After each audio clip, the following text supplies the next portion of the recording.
Okay, picture this. You have a credit card with a $5,000 limit. You spent $2,000 on new furniture, but you have the cash sitting in your bank account. You are not carrying debt. You are not being reckless. You are a responsible, functioning adult with a solid plan. The bill arrives. You pay the full balance. Zero interest, zero drama. You did everything right by every rule you were ever taught. And then, 3 days later, you get an alert on your phone. 25 points. You paid the full balance, on time, with your own money, and the algorithm punished you anyway. This happens to thousands of people every single month, and almost nobody knows why. By the end of this video, you will. My name is Max, this is the Wealthy Millennial. Let's get into it. Here's the mistake almost every millennial makes with their credit card. And I want to be clear, this is not a character flaw. This is a design flaw. The system is set up so that the most obvious date, the one your bank screams at you every month, is not the date that actually matters for your credit score. The due date is the date you have to pay to avoid interest and late fees. That's real and it matters, but it is completely separate from the date the credit bureaus take their snapshot of your finances. And that second date,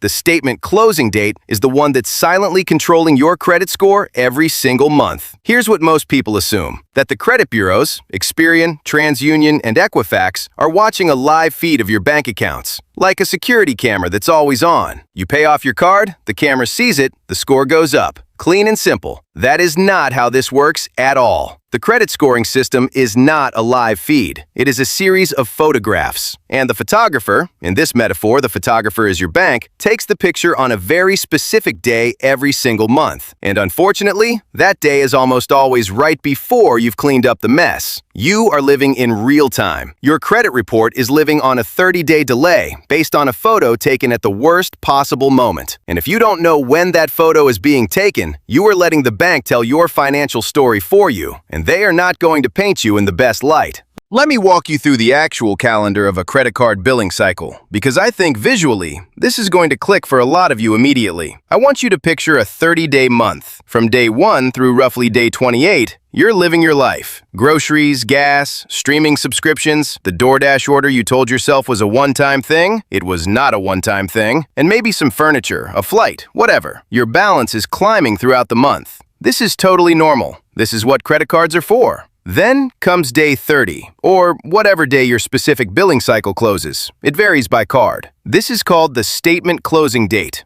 On this day, the bank stops the clock. They tally up everything you owe and generate your statement. That PDF that shows up in your email that you probably open, glance at, close, and never think about again, that balance, the number printed on that statement, is the number that gets transmitted to the credit bureaus. It gets hard-coded into your credit report for that month. Done. Locked in. Doesn't matter what happens after. Here's where the trap snaps shut. Your actual due date is usually 25 days after the statement closes. So you might have a balance of $2,000 on day 30 that gets reported to Experian, even if you pay every single penny of it by day 55 on the due date. The bureau sees a $2,000 balance on a $5,000 card. That's 40% utilization. That's the warning zone, and your score reflects it immediately. You paid on time. You paid in full. Your bank loves you, but Experian took the photo on day 30, and you looked like you were spending 40% of your available credit. That is the disconnect. That is why responsible people keep getting confused by score drops they feel like they didn't deserve. They didn't deserve it. They just didn't know when the camera was on. Now, I need to show you exactly how much weight the credit bureaus are putting on this specific number, because I think most people dramatically underestimate it. Let's look at the FICO score breakdown. This is the score model that 90% of major lenders use in the United States. Payment history is the biggest slice at 35%. Makes total sense. Did you pay your bills? Yes or no? But look at that second slice, amounts owed, which is almost entirely driven by your credit utilization ratio, comes in at 30%. 30%! That's nearly a third of your entire credit score, determined solely by how much of your available credit you're using right now. That 30% slice is weighted heavier than how long you've had credit, heavier than what types of credit you have. You could have a perfect 10-year payment history, never missed a single payment in a decade, and if you max out your cards for even 1 month, that 30% chunk of your score crumbles. It is the most volatile and the most controllable factor in your credit score at the same time. That combination is rare, and it's why we're doing this whole video. Now let's talk about the specific thresholds, because this is where the tiered nature of the scoring gets really important. Your utilization ratio is simple math. Your current reported balance divided by your total credit limit. But the impact isn't a straight line. It's a series of cliffs. Under 10%, you are operating in the sweet spot. The algorithm views you as low risk and in control. Cross 30%, first cliff. Your score takes a measurable hit.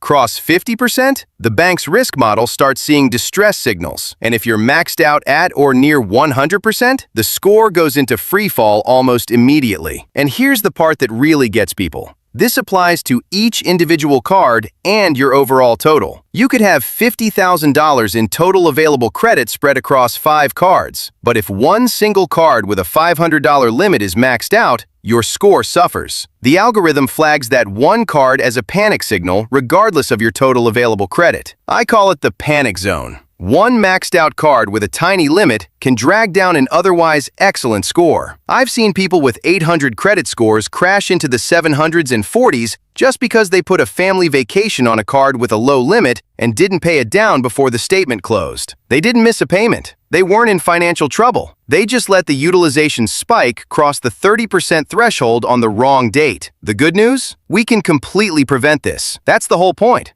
All right, now that we know the problem, here's the solution. And I want to be clear, this isn't really a hack. It's not exploiting a loophole. It's just understanding how the system works and timing your actions to match it. The banks aren't hiding this information. They're just not volunteering it either. The move is simple. Instead of waiting for your statement to arrive and then paying it, which is what autopay does, which is what most people do, you pay down your balance 3 to 4 days before your statement closing date. Before the bank takes the snapshot. Here's why the 3 to 4 day buffer matters. Bank transfers can take 1 to 2 days to fully post to your credit card account. If your statement closes on the 30th and you send a payment on the 29th, it might not post until the 31st. You've missed the window. The buffer is your insurance against processing delays. So let's say your card closes on the 30th. Your current balance going into day 26 is $1,800. You want to report something like $50, about 1% of a $5,000 limit. You log in on day 26 and manually send a payment of $1,750. That clears before the 30th. When the statement closes, the bank takes its snapshot and sees a $50 balance. That $50 is the number that flies off to Experian. That is your reported utilization. Under 1%, top-tier score territory. Then, 3 weeks later on the actual due date, you pay the remaining $50. You owe 0 interest because you're paying the full statement balance. You just did it in 2 steps instead of 1.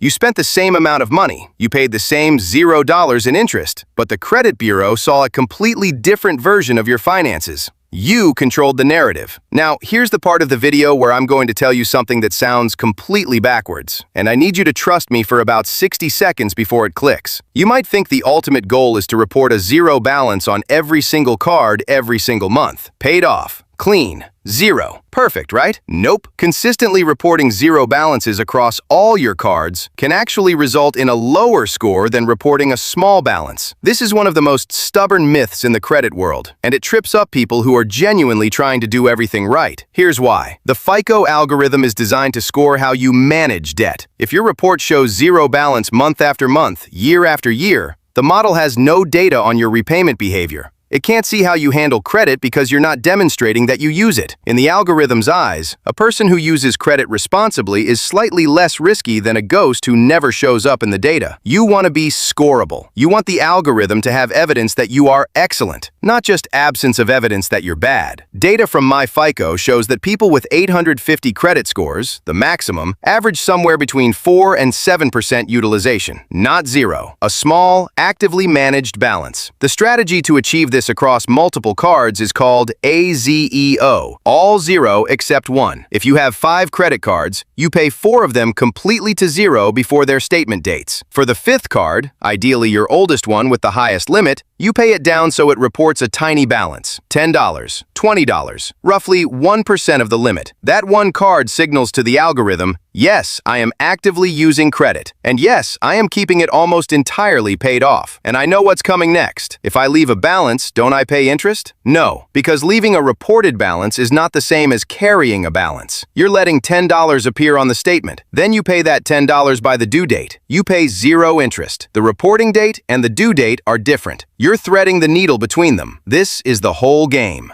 All right, theory is great. Let's talk about execution, because this is where most people fall apart. They understand the concept, but they never actually do it. Here's the exact 3-step protocol. Step 1. Find your statement closing date. Not your due date, your closing date. These are different. Your bank's app is designed to scream the due date at you because the bank wants to get paid. The closing date is buried. Go to your Statements tab, open a past PDF, and look for the phrase billing cycle ends or statement period. Write it down for every single card you own. Put it in your phone calendar as a recurring monthly event. If your card closes on the 15th, set a reminder for the 13th. That's your action day. Step 2. On your action day, the 13th in this example, log in and check your current balance. Do the math. If your limit is $5,000 and your balance is $900 and you want to report about $50, you send a manual payment of $850 right now. Don't schedule it. Don't rely on autopay. Initiate the transfer manually so it has 2 days to process and post before the closing date. Step 3.